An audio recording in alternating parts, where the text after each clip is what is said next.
We came out on strike because of the inhumane working conditions. The people was being misused so badly. We're fired up! Can't take it no more! We're fired up! Can't take it no more! We're fired up! Can't take it no more! We're fired up! Can't take it no more! We're fired up! Occupational safety and health is a major social concern of the 1980s. These people are part of that movement. They are asserting their right, now written into law, to a healthy and safe workplace. This right has had a ragged history. It's not always been recognized. Work has killed millions. They've died from explosions, falls, electrocution, dangerous machinery, from breathing in poisons in the air. Millions more have been mutilated or permanently disabled at work. This year, it's estimated that up to 100,000 people will die from job-related injury or disease. Over 5 million will be injured at work.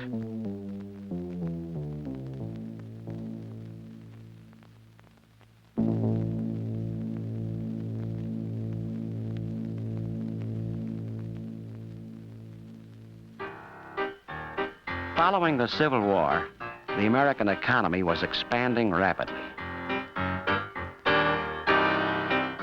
In the closing decades of the 19th century, production rates were climbing and millions more workers were needed. Between 1900 and 1910, nearly 9 million people immigrated to this country, looking for work and a better life. But many also found harsh conditions, long hours, low wages. The work was tough and dangerous. As the production rate went up, so did the pressure on workers and the casualties.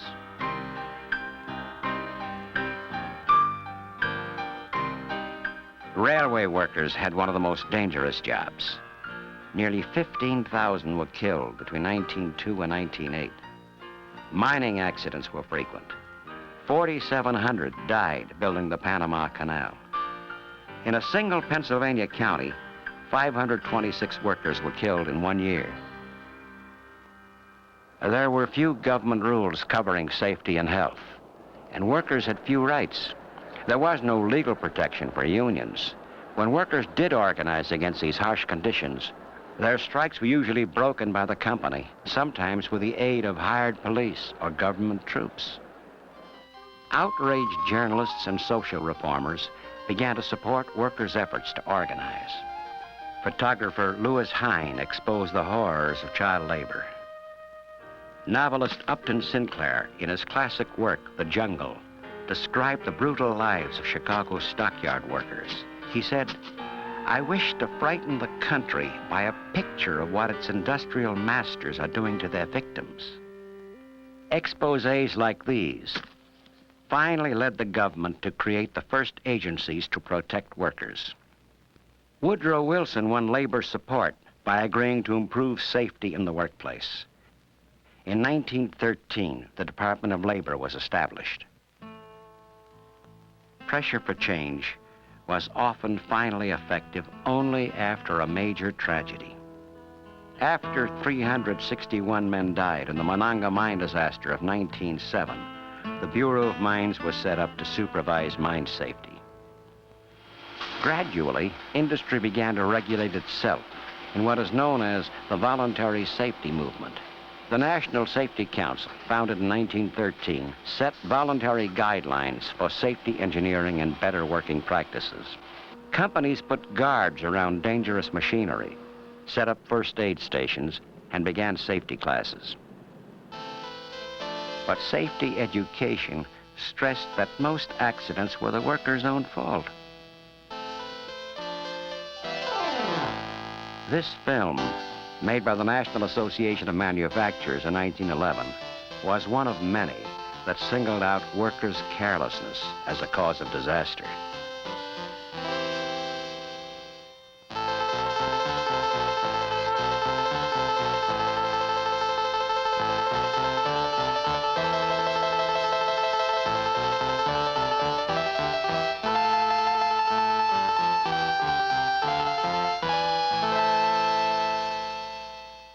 But many terrible tragedies were not caused by workers' carelessness.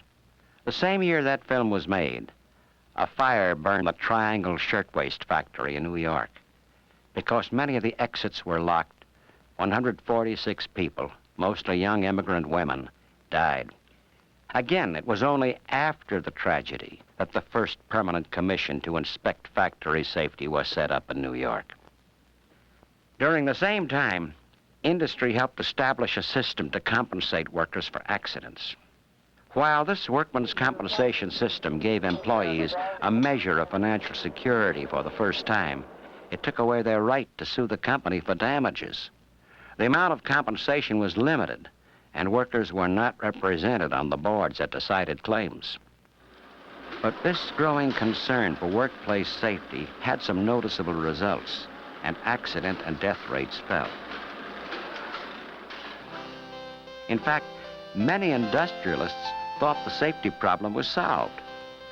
This safety film ended with an idealized picture of a steelworker's life.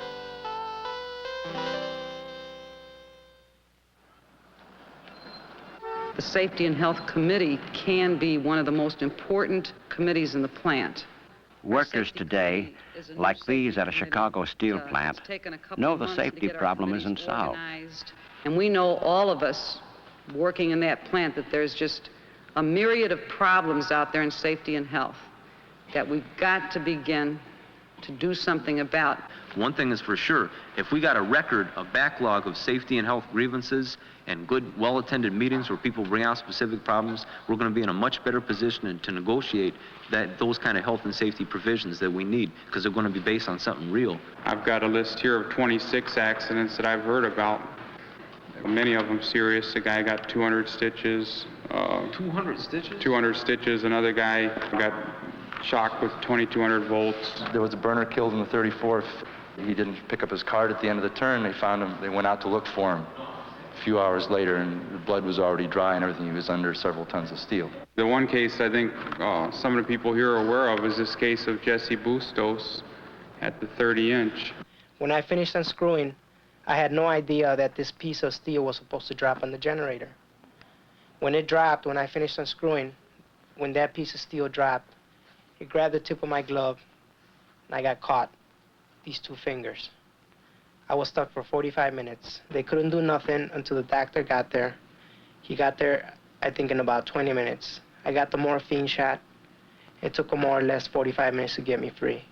The foreman there should have told us what the job was exactly gonna do, what it was supposed to do, and they should have never let me do that job by myself. I was an apprentice. They didn't tell me what was supposed to happen. They didn't give me no safety tip. That is their job.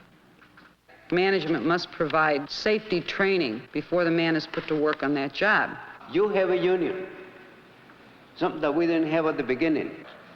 You have your union, strengthen it and fight. That's the only thing you can do. The most important thing is policing this thing, and nobody else is going to police it but us. That's right. Like workers today, workers in the past faced not only sudden death or injury from accidents, but slow death from fumes, dusts, and poisonous gases. Doctors were slow to investigate these industrial poisons and the diseases that could result from them. The first major American study was not until 1910, when a young doctor, Alice Hamilton, investigated the effects of lead poisoning. There were further government studies into health hazards, but few industries applied their findings, and workers' health was virtually ignored by industry until the 1960s. Okay, what we're going to do now is a test that tells Bob us... Samuel has silicosis, resulting from 28 years exposure to silica dust. I started working in 51 as a labor, and then I went to chipping. And I chipped for the rest of my time until 1978. Try to get all the air out of your lungs, okay? I first noticed I was getting sick back late 60s. Blow real and hard. I started getting short of breath. Push more, blow, keep blowing, keep blowing. Then I went to the doctor, and the doctor taking x-ray, but they didn't tell me what was wrong. So we decided we would call in the federal government. So after they come in there, they found out I had silicosis. But the company themselves have never told me that I had it. I had to find this out through, doctors. The company knew all along because you had guys that was dying from it. In the 1930s, hundreds of men were hired to dig the Gauley Bridge Tunnel in West Virginia. They, too, were ignorant of the risks they ran. Desperate for jobs during the Depression, they worked with virtually no protection in a tunnel thick with silica dust. 476 men died here from silicosis. My name is Walter Kincaid. I worked in the tunnel 4 or 5 weeks. Every day I hear of someone dying with silicosis. I worked until I got sick, and the doctor told me that it was silicosis. And he also told me that anyone that worked as much as 24 hours would not be living 15 years. I think something should be done for our wives and family after we are gone. Once again, after the deaths, there was a public outcry. I personally believe that 2,000 men are doomed to die as a result of ruthless destruction of life by American industry. The next year, 1936, the Walsh-Healy Act was passed. Although it only applied to contractors doing business with federal agencies, it was the first time the government directly imposed health and safety standards. One of the areas the rules covered was the use of respirators. The respirator is one of the oldest protective devices in history, and for years, workers' health continued to depend on respirators alone to keep poisonous dusts and fumes out of their lungs. But respirators often don't fit properly. They leak or simply don't filter out enough of the poisons. Today, government strongly favors cleaning the air in factories through ventilation and other devices. But through the 1930s and 40s, industry continued to rely on ever more elaborate respirators. Today, thanks to the cooperation of safety men in many industries and government departments who supported and helped guide the development of respiratory protection, the menace in the air is removed for those who wear respirators. For where men once died, we who wear respirators can now live safely. And life for us, like the air we breathe, is good. That respirator is not going to do you no good. I wore it for 28 years, and it didn't do me no good. My lungs is filled with that dust. I can walk about maybe block and a half. That's about the best I can do. It's pretty rough when you're trying to go up a flight of steps when you used to run up there, and I can't do that now. And a lot of nights I get up. I have to get up all through the night and be coughing. I still spit up that dust, and it's still all in the pores of my skin. Can't get clean. You don't know tomorrow, next week, next year, you might go. You just can't sit and think about it, but you just have to go ahead on out and try to, enjoy yourself. Do the thing that try to do the thing you've been doing, but don't worry about it. Made my wife sit down and talk. Told her once never it'd come, it just come. I just try to do the best I can. A lot of lonely nights, you can't sleep. You know you're just dying day by day.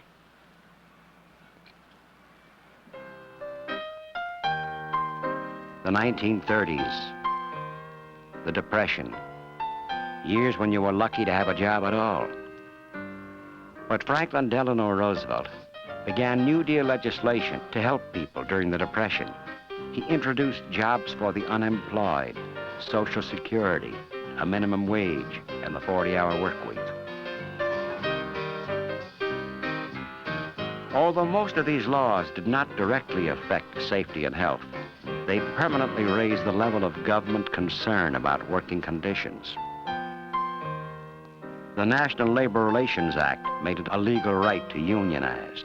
And in the 1930s, industrial unions organized and sought the right to represent all workers in an industry. In the automobile industry, for example, the United Auto Workers struck at Flint, Toledo, and Detroit, and won the right to collective bargaining. labor was emerging as a powerful force that would be better prepared to deal with later health and safety issues. Then came the war. Health and safety on the job suddenly became an important issue, largely because preventing accidents meant saving work days for the war effort. Save a day to keep them rolling. Save a day to keep them flying. Save a day that Americans of tomorrow may live in a land of peace, in a land where freedom reigns.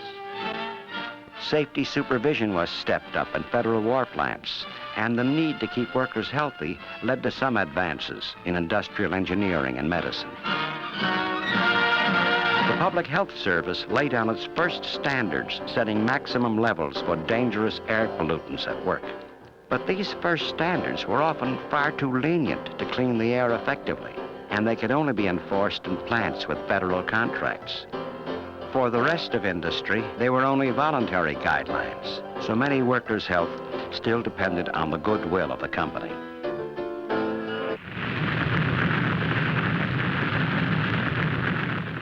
With the end of World War II, the workplace itself was changing, as an explosion of technological inventions and chemical discoveries brought a new slew of dangerous dusts, fumes, and gases that threatened workers. Workers usually did not know what they were handling, or whether these synthetics might cause cancer years later. But in the 1950s, research into the health effects of these chemicals was minimal. It was not until the 1960s that a new revolution in occupational safety and health began, supported by two parallel political movements. The environmental movement began to question the long-term effects of chemicals on our health, and the civil rights movement made people more aware of the rights of each individual. These movements created a climate of reform which encouraged other groups, including workers, to demand more control over their lives, including their safety and health. We're going to help shape a better future for the working people of this country and for their families. We are pledged to bring safety to the workbench and to bring safety to the job site. Labor leaders worked with the Johnson administration to propose a new government agency to enforce health and safety rules. This year, I asked the Congress for a workers' safety bill to protect you. But once again, the law was not passed until after a major disaster, when 78 miners were killed at Farmington, West Virginia in 1968. I think all of us have been at fault in not taking aggressive action to preserve 20th century safety and health standards for the workers. Now there's a revolt in the mines, and the workers are going to get the kind of conditions that they deserve and should have had. Within 1 year, the Federal Coal Mine Health and Safety Act was passed. And in 1970, Congress passed the Occupational Safety and Health Act. This confirmed in law the right to a healthy and safe workplace and established the Occupational Safety and Health Administration, or OSHA. The Act says that employers have the primary responsibility for providing a safe and healthy workplace. OSHA is responsible for making safety rules and enforcing them. Workers have a right to talk to their supervisors, their union, or OSHA, about safety and health problems. Jim Belrose suffers from failing eyesight and severe skin discoloration. These job-related problems affected both him and his father, who worked at the same plant. I worked 24 years in the plant. They made silver nitrate. I take silver bullion and turn it into a liquid form. Then we would put heat under it. As it started reacting, you'd get yellow poisonous fumes off it. When they weighed silver crystals up, there used to be a real strong dust that came off of them. That there helped turn the skin dark. My father worked there for a while. His eyes discolored when he was there. His complexion was dark too. He was a real old-fashioned type person. As long as you got a job, you just do it, shut your mouth, and get your pay at the end of the week. And if it hurts your body, it hurts your body. Don't worry about it, you know. And it's the same with a lot of the older guys. They wouldn't ever say anything. But I think one of the things, too, that they were always told it was never harmful. Unlike his father, Jim was skeptical. He and his co-workers called in medical investigators from Mount Sinai School of Medicine and asked management to make changes. We were told if we didn't like the way they operated, that we could go for a walk. And that's what started the whole thing. And so our walking was right to OSHA. First day they were there, they found 52 violations in 10 minutes. The 4 or 5 guys that really started the whole thing, you know, they were afraid of losing their jobs, but they came to the point where it was a difference between your health or the job. So we took a choice of our health. I was afraid he was going to lose his job, you know, because they said, well, you know, if you don't like it, you don't like the way I run the company, leave, you know. And we had 4 little kids at that time, you know, smaller children. And I wasn't working, so I thought, oh my goodness, here we go. You know, so yeah, I was for him, you know, because I know that he didn't feel good a lot, and like our family life wasn't what it should have been because of it. I sued for our eyes, and we fought the case. Hey, Just a little while ago, I got my final settlement. They didn't want to pay it because they said that it was just a hazardous occupation, and those things just came naturally. People shouldn't have to endanger their lives just for the pleasures of other people. Get OSHA in there, make an effort. Today, there are 20,000 chemicals in the workplace that are suspected of being toxic. About 1/5 of all cancer cases are associated with exposure to chemicals on the job, and OSHA is working to reduce these dangers by setting more comprehensive rules. In addition to OSHA's presence, the unions are spending more time and money on safety training and devoting more contract language to health and safety. Workers are demanding the right to see their own medical records, to be told the names and properties of the chemicals they work with, to know the level of risks they take on with the job. We have been trying to get the company to give medical examinations for over 2 years. And so far, they haven't complied with any of OSHA's orders. OSHA had ordered the company to give comprehensive medical examinations to its workers, some handling the toxic chemical DES. DES is a female hormone that can cause sexual malformation. The people at that time were working without respirators.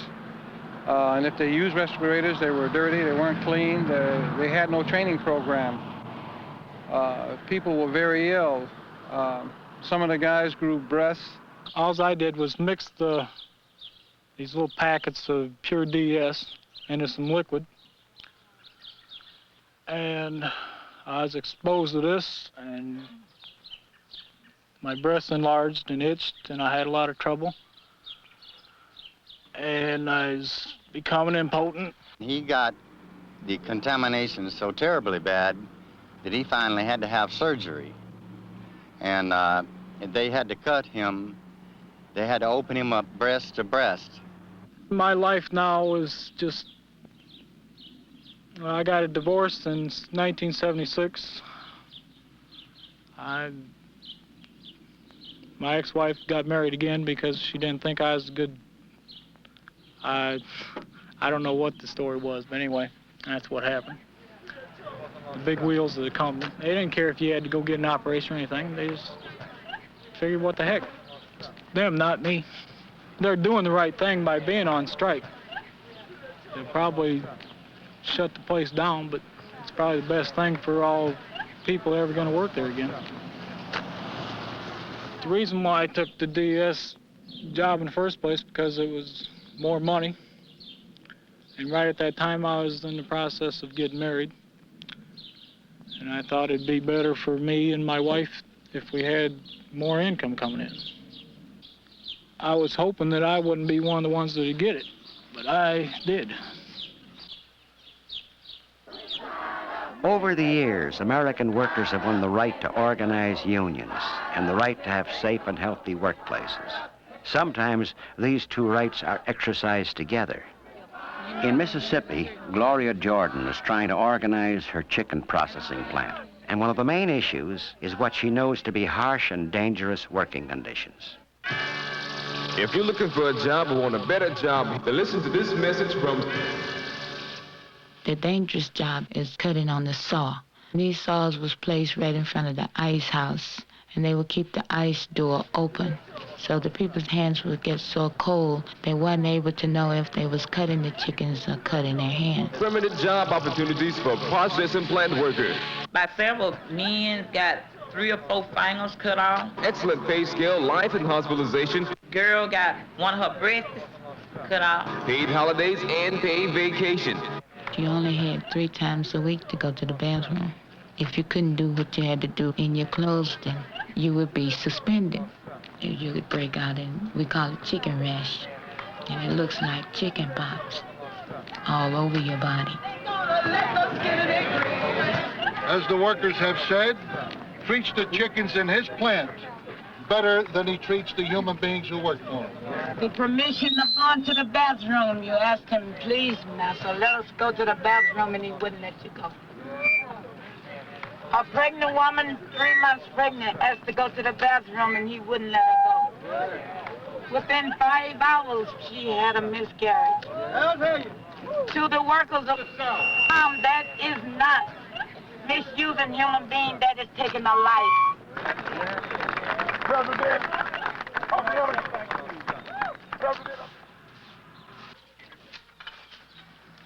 We are very sure that this is the right thing that we're doing, striking and making it better for our children, because we have already won. We've never been so free in our lives.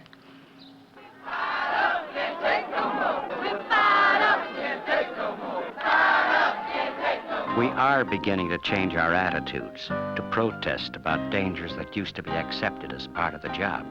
We are moving from haphazardly protecting workers or compensating them after the fact to trying to prevent hazards from happening at all. Workers themselves are making history by questioning their working conditions, finding out the risks they run, and claiming their legal right to safety and health.